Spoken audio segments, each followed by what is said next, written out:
Coat Agents Podcast. Lab Coat Agents, welcome back to another episode of the Lab Coat Agents Podcast.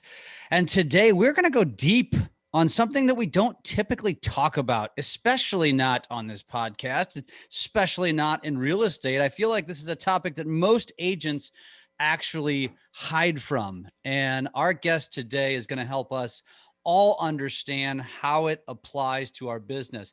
And I'm going to say this. So our guest today, first of all, let me just give a quick little intro and then continue with my little monologue here. His name is Jack Tompkins, and he owns a firm called the Pineapple Consulting Firm, which is a company, as I already mentioned, that turns data into visualizations, helps business owners and entrepreneurs and businesses just basically understand their data and then use it effectively in their business. But I'm going to tell you, Jack, you don't know this. I vet, obviously, all of our podcast guests, and everybody comes to us from different angles, and some are podcast, kind of like agencies that get people on podcasts. And this one, usually it's very simple. It's like, got it, love the guest, bring it on, let's go schedule it. In your case, I was like, I don't know if I understand the correlation or how this is going to apply to real estate. So tell me more. And then we responded. And I did it a couple of times, actually. I kind of challenged him a little bit. And I don't know if that got back to you, Jack. But so with that said, no pressure. Welcome to the show, Jack Tompkins. Thank you very much, Jeff. Yeah, I love the intro. And yeah, let's get the hard-hitting questions. Perfect. Appreciate you having me as well. Absolutely, man. Absolutely. Well, let's start with the way we always start, which is let's let our audience get to know who the heck you are. So, where do you come from? First of all, where are you geographically? And then, how'd you come up in business and what led you to where you are today? Yeah. So I am located currently in Charlotte, North Carolina, which huge real estate place right now. It is just insane. If you see a house and you like it, you better buy it that day, kind of thing. I'm originally from Connecticut, which is pretty much the opposite from a real estate perspective. And I grew up in the corporate world, professionally grew up in the corporate world, working with insurance, a lot with homeowners insurance, actually. Was an analyst in a couple different capacities and really liked that kind of work. But it wasn't fulfilling my entrepreneurial bug. So I kind of said, all right, I'm really good at this analytical stuff, but I'm not helping the little guy. So is there a market for that? So I kind of tested it out, and hence Pineapple Consulting was born. And the goal now is, like you said, Jeff, just kind of let the data talk to the clients, put into nice visuals for them, whether it's CRM data, financial data, whatever it is, just make the data much easier to understand.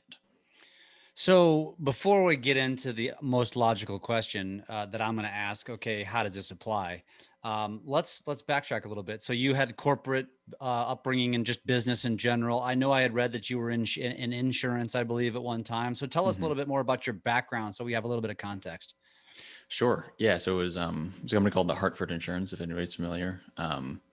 Went through sort of a leadership development program there. It was a great program, loved it. And went through and did a lot of different stuff, from really, really in the weeds data work and getting into some data warehouse stuff and all that scary nonsense. And also to the financial side and the projection side, along with other kind of lead and partnership teams and fun stuff like that. But obviously we're talking about data today, so I'll stick on that track. The financial piece was definitely my favorite, and that was kind of sprinkled throughout most of my career in the corporate world. So I worked in product management, which is basically sort of the quarterback of the whole team. You've got sales, pricing, product, etc., and the product kind of drives the decisions. So that is a very data-driven organization where we look at the data, we say, okay, we're selling great in this area, our price is too high in this area, let's adjust accordingly. Obviously it gets a whole lot deeper than that, but that is the stuff that I really liked, kind of go into the numbers. And I'm a financial nerd. I can dig apart an income statement and all that good stuff, but it was still kind of boring just looking at the black and white piece of paper. So I started building these views. It was just kind of charts and graphs and stuff. And that's what I really liked doing. It was a combination of the data and putting it into really digestible forms that formed kind of my niche in the corporate world while I still had that role. And then I kind of took those exact same skills and now use them for small businesses with obviously different data, but has huge impacts for the small business world. So we're going to get very deep on how this relates to real estate, but I just have one more general question. So when you designed the business, what was it designed for? So I get it, right? You take the data from the P&L and then put it in charts and graphs, but why? Like, why does somebody reach out to you and say, this is why I need your services, Jack? It's kind of a lot of what the example I was just going through with like the income statement. So I do a lot of what I like to call kind of secondhand selling. So business coaches, bookkeepers, things like that. Folks who know that the data has to be consulted in some fashion. But for the example of like a business coach, they have to get their clients to understand what is happening, and showing them a boring looking income statement just doesn't really work. So then they come to me and they say, can we make this stand out more? Can we make this automated a bit too, so I don't have to spend 4 hours manually copying and pasting? And let's put it into something that anybody can digest. So in the real estate world, it'd almost be like the real estate agent talking to the prospective home buyer, showing them $500,000 house. Yeah, they get it. But if there's a range on it, or if they go into, if it's an investment property, it's a whole lot easier to understand when you see the big green arrow saying this is going to go up by 5% a year. And it's that sort of time saving and just ease of understanding that drives people towards me. I know a lot of people are in Excel every day. Real estate is very much included in there, to an extent. And a whole lot of people just don't like doing it, and that's perfectly fine. There's a whole lot to do in Excel, and if you know the full capabilities of Excel, you know there's good stuff in there, but you don't want to spend the time manually copying and pasting or whatever it is. Then they come and knock on my door and say, hey, we want to get from point A to point B. Don't really care how. Let's just make it quick and let's make it understandable. So as it then relates to real estate, let's go deep into the weeds here, and let's digress to the very basics. And I assume I'm going to have some listeners right now, whether they don't do anything with data, they just go out, try to find buyers and sellers, sell a home, take commission check, and go redo it again, right? And then there's probably going to be other people on the other side of the spectrum that are like, ooh, yes, stats, data, love it, spreadsheets, you name it. Which, by the way, I am one of those guys. I love diving into P&Ls and I love dialing into data. I always loved sports handicapping for that reason. I think more because of the nerdy side of it, not because I think I'm gonna actually make money. It's just fun, right? It's like a game. Right. So let's talk about why and what data a real estate agent should be let's start very basic. Like, what is it that a realtor should always be tracking? And then let's get into what they can do with it once they track it and how it can help them with their business. Perfect. Yeah, I'm going to start with sort of two examples. One is something that they definitely do is just track prices, track home prices, whether it's commercial or residential, doesn't really matter. Track the prices, see what's going on, see what areas are doing well, spot the trends.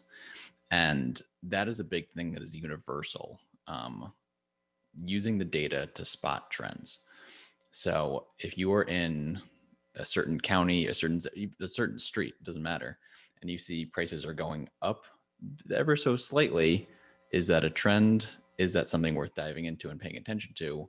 The data is going to help guide you there. There's a thing that I talk about a lot. It's combining the art of the gut instinct and the science of the data. So if you're a real estate agent and you're out looking at a house and you say, that's a beautiful house and it's right next to another beautiful house, the price tag will probably reflect it. When you combine that, just like, it's such a nice neighborhood, with the data telling you that, okay, prices are going up, or in the case where prices are staying stagnant, you kind of question it. We have so many beautiful homes, but why aren't the prices going up? And the data kind of guides you in that direction.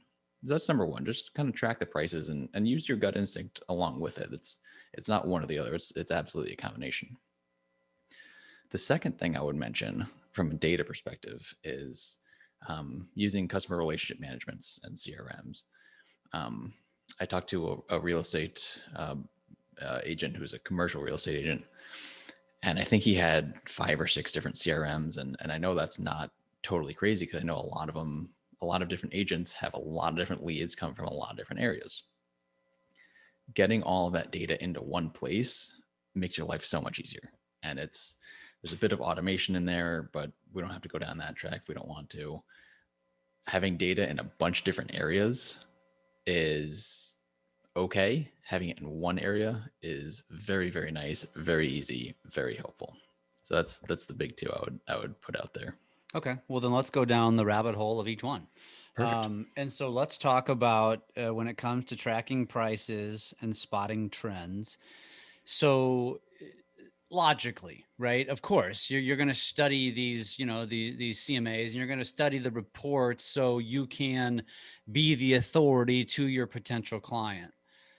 That's logical. I think everybody knows that, but I think a lot of agents probably just dive into each market or neighborhood or area based upon a transaction or a potential opportunity.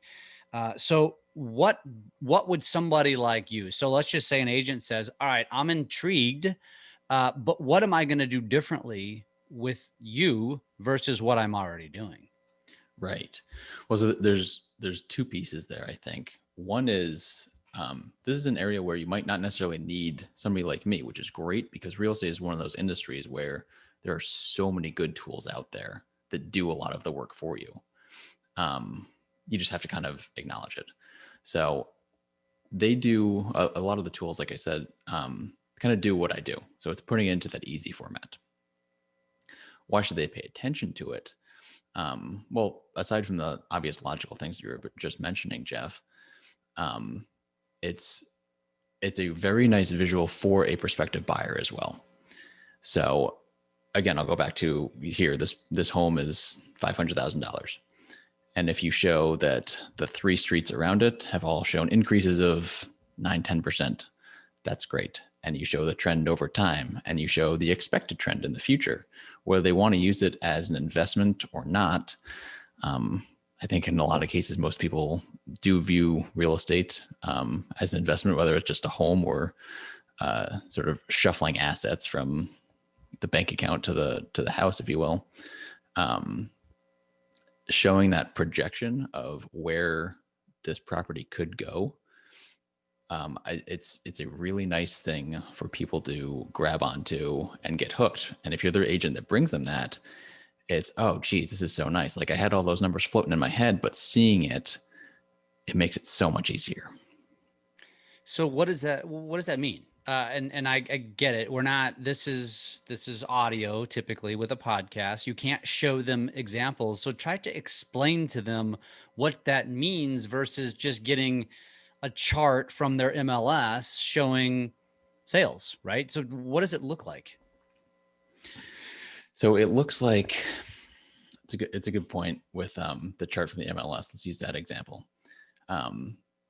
So you can kind of point out, right? So the chart from the MLS, sort of the typical plain paper type view. If you throw some, I'd call it like indicators on it. So it's sort of a bar graph in each price. You can see, I won't use my hands because we're on an audio podcast here, but if it's $500 fills up half of the bar and $1 million shows up, or $1 million fills up the entire sheet of the price, then you don't really have to look at the numbers that much. You just kind of look at the bar graph and you say, okay, this one's the most, this one's the least. So that's sort of the basic concept of how the visuals just bring things to life. When you go a little bit deeper and you put all of those into a geographic map, then you can get into all sorts of fancy things. So home prices by zip code, for example. If the average home price in one area is really high, you can make it a bright green. And if it's really low, you can make it a dark red. And you can sort of just create this map for people to guide their eyes of here's where a good investment might be. Here's where you might want to live. Here's a place that you definitely don't want to live. So it's sort of just using those colors, and whether it's the geographic map, whether it's a bar graph of prices, it leads the customer's eyes, whether they're financially savvy or love finances, whatever it is, it leads them to the right area that you can kind of use as the jumping off point for your conversation. I love that. And I think that brings some context to this conversation, which is, and let me relate it to mortgage, because everybody knows that I'm in mortgage, and we use a platform called Mortgage Coach, which does kind of a similar thing where it takes, we as loan officers now, because mortgage is insanely boring and very complicated when it gets to breaking down numbers and how do you drive a payment on a 15-year versus a 30 versus this rate versus that rate, right? And it takes it and puts it into this pretty, kind of form where we can then put like 3 side by side, and it breaks it down and you can follow along. This is a little bit different, but I think as an agent, I mean, the point is the same. As an agent, what you're not thinking about, and I think I can safe to say most agents aren't thinking about this, when you go to a listing presentation, for example, or you're meeting with a buyer to try to show them why this might be a good investment, a good place to buy, you're giving them the chart that is chocked full of data, which uses acronyms like, days, DOM for days on market, that a buyer or seller has no idea what that means. And you just assume, and let's, by the way, most agents probably can't even read that report clearly, like somebody who's really advanced, because it's just a bunch of data. And if you're not a data-driven mind, it's not that easy. I think what Jack's saying is that you're literally gonna almost dumb this down to put it into a pretty looking presentation to make it more digestible and understandable for the common person who's not looking at this data every single day, which will make you stand out, which is important, right? You're always looking for differentiators. And I think that's kind of the point, right? That's exactly right. Yeah. It's sort of getting it down to the basics, and call it dumbing it down, call it just making it easier, whatever you want to call it. That is the end goal of here. I don't care if you love this stuff and the DOM and all the other acronyms, or you hate it. Everybody can understand this, and everybody, I think the statistic is like 65% of people are visual learners. I think that's a little bit low, because if somebody sees a giant red X on the screen, everybody's going to understand what that means. Yeah. I don't care how old we are when we read books with pictures in them. I don't care if you're 75, 45, or 5. Your eyes are drawn to pictures, right? Yes. And so versus text. And so I think that's a good point. So if you can, before we move over to the CRM piece, because I think that's very important, if I'm an agent, and let's use a listing as an example, unless you choose, I don't care, buyer or listing, but I could see this being probably more used on a listing side, where let's just say I've got an opportunity to earn a listing, and I'm going to go in and give them my 25-point marketing presentation, blah, blah, blah, like everybody else. Hopefully you've learned enough through this podcast that you have differentiators, but now we're going to add another one to it. What data would you put into a graph for that listing, and how would it look? Like, give our listener a visual here. Yeah. One of the things that I like a lot is sort of putting out a range. And this already might be in some folks, and it might not be in others, but it's a really nice range of, think of sort of like a minimum, a maximum, and an average.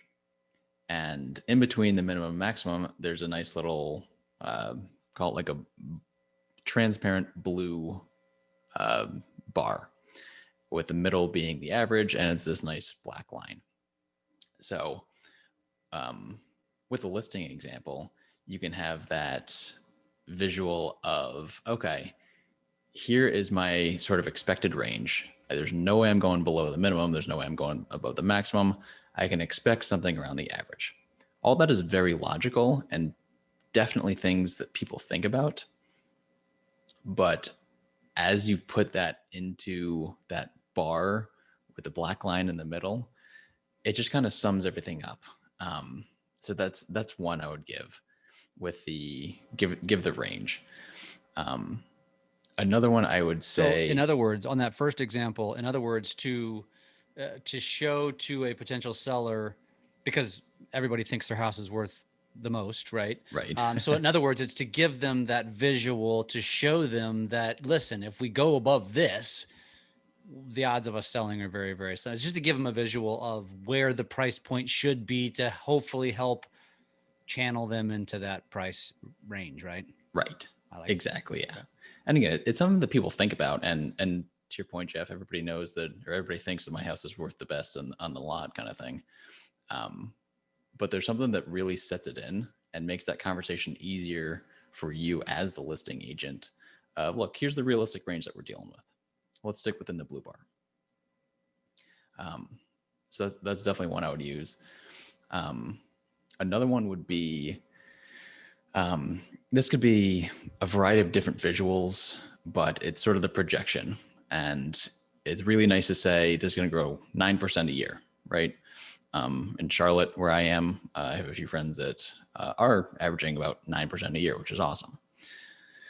Now, 9% a year is great. Everybody knows that's a nice number. When you put that into, let's say, a bar graph, and you say, okay, you buy it today for $1 million. And then next year, that graph gets a little bit higher. And then it's compounding. So the graph keeps getting higher. And in 5 years, you're dealing with a bar that is significantly bigger than the initial bar. And I'm not putting numbers to that for a good reason, because a lot of people will just look at that size of the bar and say, oh man, this is too cool.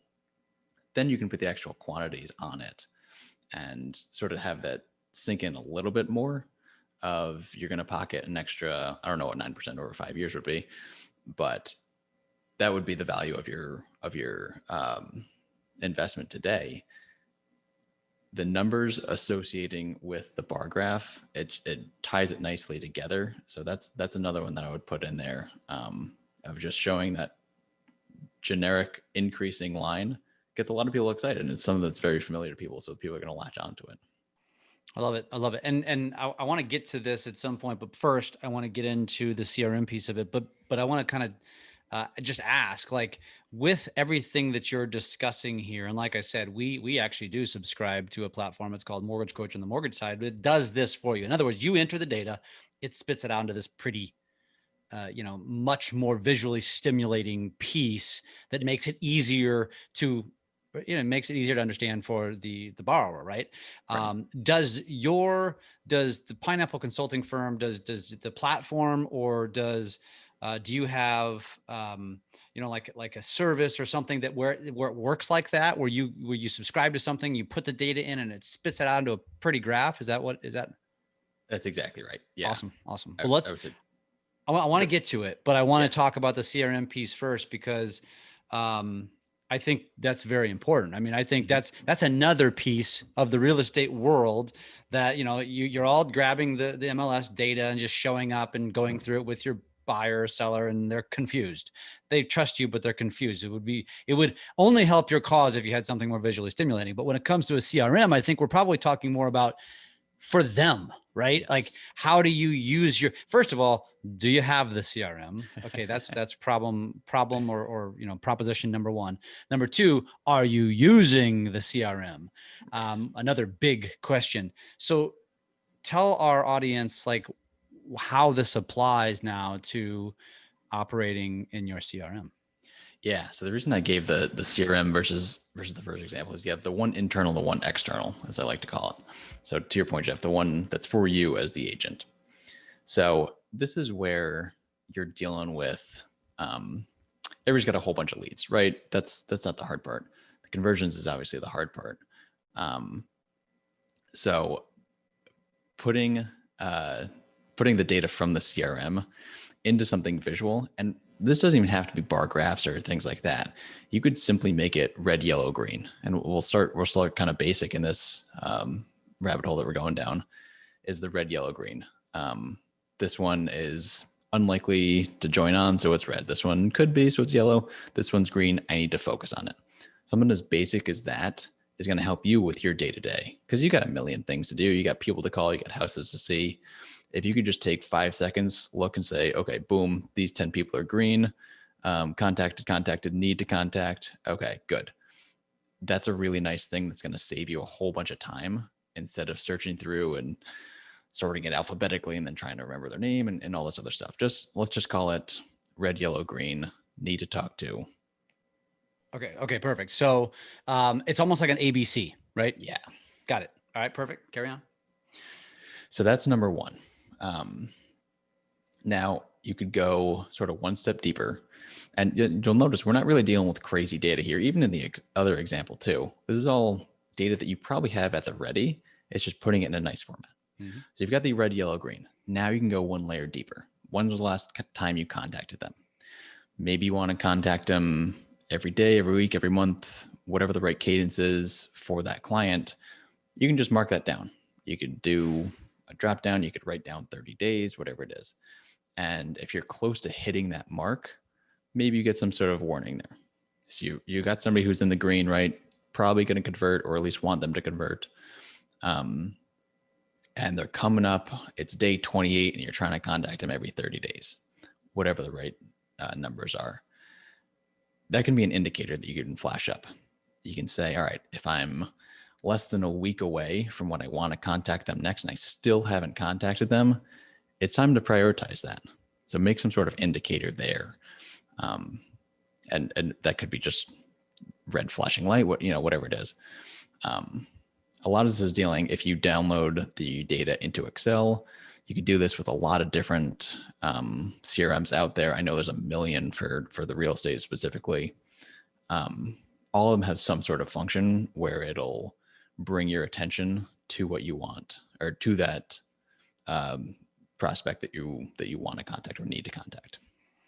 Interesting. Okay. So I guess, I don't know if I would call this an objection, but a lot of CRMs have triggers in place. They have these, again, assuming you're using it, why is it that somebody would necessarily need these graphs more so than just what they're using within their CRM, which is that trigger that basically is a reminder that, hey, this A lead you emailed or you set up automation or whatever. Now, a lot of CRMs have like that dashboard that has kind of this review of this is what you need to be doing. This is what you need to do today.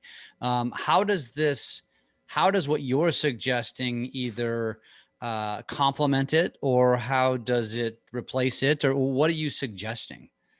So it's very similar, and I'm glad you brought it up, Jeff, because it is quite similar. And for the folks that don't have it, you need it. I think that's kind of point number one. Point number two is, I'm a big fan, at least in my business, the real estate agents that I talk to in my area, probably all of them across the country. Obviously, the personal touch is key. That's a huge piece of it. And so if you want to make your personal touches your own and make them unique to you, and you want to go one step above the automatic triggered outreach, you don't have to, but you can make your data sort of that personalized touch to it too. So you can do this in CRMs as well, and you can write notes on them, and I'm sure most people do, and you can have things flag for you. So, okay, so I'm less than a week out and I need to contact them. Maybe that means I need to do a personal call to them, and I'm going to use this feature or this thing that they told me they just got a new dog or whatever. Bringing that to the surface with a visual indicator. It can be done in a lot of CRMs. It is, to your question, Jeff, it's more of a complement to the CRM. So it's kind of making it your own while using the data and the tools that you already have. And correct me if I'm wrong, and so I'm thinking through this as you're talking, and that is, it almost seems like this would be really good from a CRM perspective for two purposes. Maybe not if you're an individual agent just working on your own and you already have this CRM who does this for you. You don't necessarily need to put it into a graph if you're already executing. But as someone who runs a team, if you have a team, whether it's 2 people or 10 people or 100 people, like that's where I feel like this would really come into play. If you own a brokerage, it's a no-brainer. Like, you can take the data from the CRM, plop it into a platform like this, right? and then it's going to plop out the data. So when you're having that meeting, it's easy to just go through and review and say, look, Sally, this is where you are. This is what you're missing. Joe, this is where you are. This is what you're missing. This is how you compare to your right. Is that one way that you see it being used? I love that. That's perfect. Yeah. The team dynamic is huge. And it for the manager, it brings to light almost like who's doing well, who needs to reach out more, whatever kind of metric that they want to track. That is a great way to use it. Yes, absolutely. Do you have any examples do you have clients? You have real estate clients? I have one real estate client at the moment. And what are they doing with Pineapple? We're doing some sort of financial projection type stuff. So it's kind of more in the first example that we used.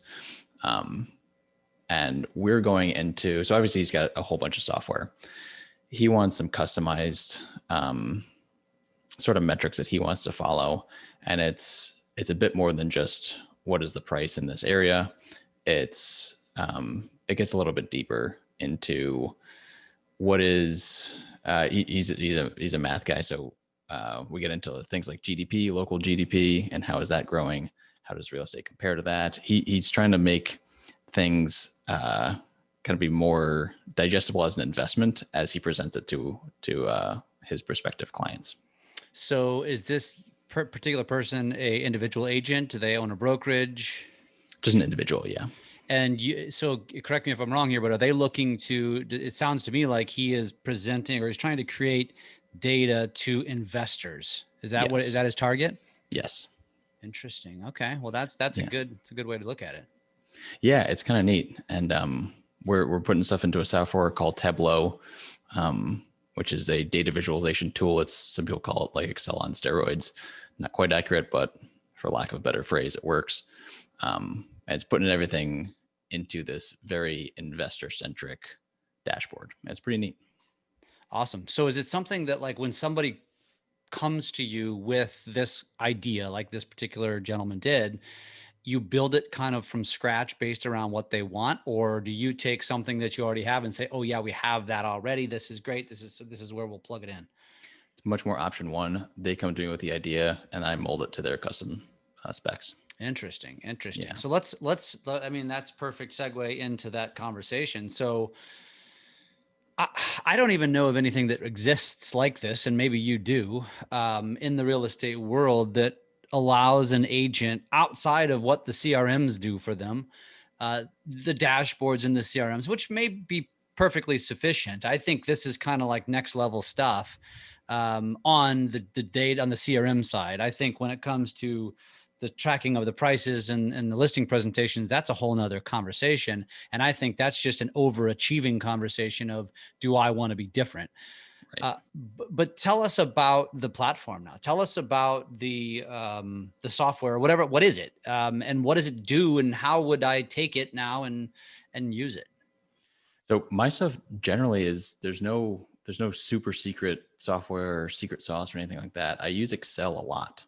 That's my huge secret. The other one that I mentioned, Tableau, is it's meant for big data and kind of connecting to a bunch of different sources and automatically updating. So in the real estate market, that sort of the easy example is you can grab things and have it update daily. So you get the new price of the day and you get the new whatever you want for the day. That's really all it is. So between Tableau and Excel, what I do is just make the dashboard that is, I'd say 9 times out of 10, it's custom to whoever wants it. That's across industries as well. So there's no crazy secret. A lot of people like Excel because they're familiar enough with it, but don't want to do all the back end work. So that's where I come in. I make the dashboard that suits their needs. Interesting. So what do you think is, where do you think, so, you're just getting started into real estate, which is part of the reason probably why you're here today. Where do you think, what need are you going to fulfill, do you think, the most as you kind of infiltrate into real estate? I'm going to say it's very similar to what I do for other industries, which is make things palatable. And I've said that 100 times already on this probably, but getting a client on board to use you as their agent or making an investment like the client that I was just mentioning. If you're showing any sort of data to anyone else, whether they're trying to buy from you, sell from you, whatever, it's a whole lot more of an easy conversation when there's visuals and good visuals to go along with it. So that's sort of the need that I go for. Again, it's sort of across industries. It's let's make this easy 5-minute process instead of bringing 20 different loose sheets of paper and trying to find specific numbers on each. Let's just use one dashboard. Here it is, Mr. and Mrs. Client, seller. Here's what you're looking for. Here's what you're going to get. And it's all nice right there in front of you. It's interesting. I almost feel like this is probably a conversation that not even a lot of agents even entertain because they've never really thought about it. Like, I think a lot of agents do what's traditional. And I mean, again, those that are listening to this aren't looking for traditional means of growing their real estate business. If you did that, no offense to most of the brokers in the world, but you'll go to your broker because your broker will teach you all of the old fashioned techniques. I'm not saying they don't work and they're not tried and true. They are. But it's something that's been taught for ages, and your competition is much more diluted because everybody's doing it. And those that are adopting new strategies are the ones that are the pioneers and the cavaliers and the ones that are leading the way in the industry when it comes to social media, when it comes to technology, when it comes to this sort of thing. So I think this is really interesting. So if somebody was, said, okay, I really want to check this out, what is the process for doing so? Do they schedule like a consultation, or how does that work? Yeah, that's exactly right. And just to comment on what you're saying too, it's sort of that new age type thing where it's, oh, here's the new shiny thing. And it is a differentiator. Absolutely. And to get more about it, to talk with me, I'd say go to my website is number one, which is pineapplecf, as in consultingfirm.com. Awesome. And then what entails? What entails if they want to do that? So there's a whole bunch of examples on there. And you'll see a bunch of sort of the pretty pictures in the dashboards that make things easy to look at. There's also at the bottom of every page is a link to contact me. And what'll happen is you can fill out, I use Calendly, so you can fill out a meeting request to chat with me. Even if you're just curious about more about what we talked about, I just love talking shop with people. So head to the website, pineapplecf, that's in consultingfirm.com. And let's chat. I love it. And just so I can give a quick testimonial as I'm literally looking at the website as I'm talking to you, you actually do a really good job of taking something, a boring topic, I would say, for most of us. Most don't nerd out like I do, and make it visually stimulating here. And so I would highly recommend anybody in our audience who says this is fascinating, go check out Pineapple, C as in cat, F as in Frank.com, pineapplecf.com, and check this out. This is interesting because first of all, it breaks down the process: gather data, visualize, analyze, and then recommend, which is great. But then, you even give examples of what the end result can look like. And I'm looking at some of these quote unquote end results. And man, as a realtor, looking at this stuff, I'm curious, like, how could I take the data? So he's even got on left side, traditional Excel spreadsheet, right side, what it could look like. And I mean, I'm a big fan of differentiating. That's how I've had success in my business, is I've always finding the ways to differentiate. I'm telling you what, folks, this is a differentiator. Now, I have no idea what the cost is, and I don't know if Jack wants to get into that today because it's probably a per person, per client basis. But this is fascinating. And I think if you are even remotely interested in differentiating, number one, and if you think that dissecting and displaying the data is in fact important, which I do believe it 100% is. This goes back, Jack, to using traditional email, typing an email, or sending a bomb. Right? This is totally parallel. It's the same concept, right? Send traditional email of 2 or 3 paragraphs, and you're not going to get a whole lot of consumption because everybody's just over it. Yep. Send a video where you can display tonality and emotion and explain things that you're trying to type, because you know how it is. You know, we get into arguments with our spouses all the time over this because we probably should have just picked up the phone, right? This is the exact same thing, folks. And I think this is really cool, man. It's obviously a next level concept, and you're out ahead of it with Pineapple Consulting Firm. So again, it's pineapplecf.com. And then there's also below that is a bunch of videos, and where Jack's kind of explaining examples, basically the power of seeing your numbers, knowing your numbers using QuickBooks, visualizing your QuickBooks data, et cetera, et cetera. There's tons of options on here. At the very worst, I would go check this out. I think this is fascinating. So Jack, any kind of closing remarks or anything that you want to leave our audience with? I would just say thanks so much. I really appreciate the testimonial at the end there. It's a great example with the bomb comparison. I like how you mentioned the videos on my website, because that's the exact comparison that I thought in my head. I could type all this out, or I could talk to you about it. And the videos make a big difference, and seeing the data makes a big difference too. So I would just say thanks again, Jeff. This is an awesome conversation. I had a blast.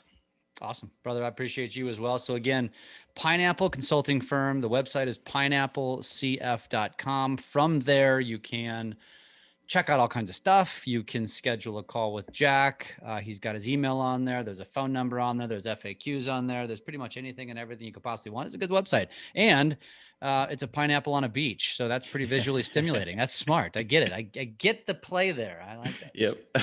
Exactly. Well done, my friend. Well done. Well, this is Thank cool. you. It's been a good conversation. Good to get to know you. And hopefully this brought a bunch of value to some of our audience. Absolutely. Thanks so much, Jeff.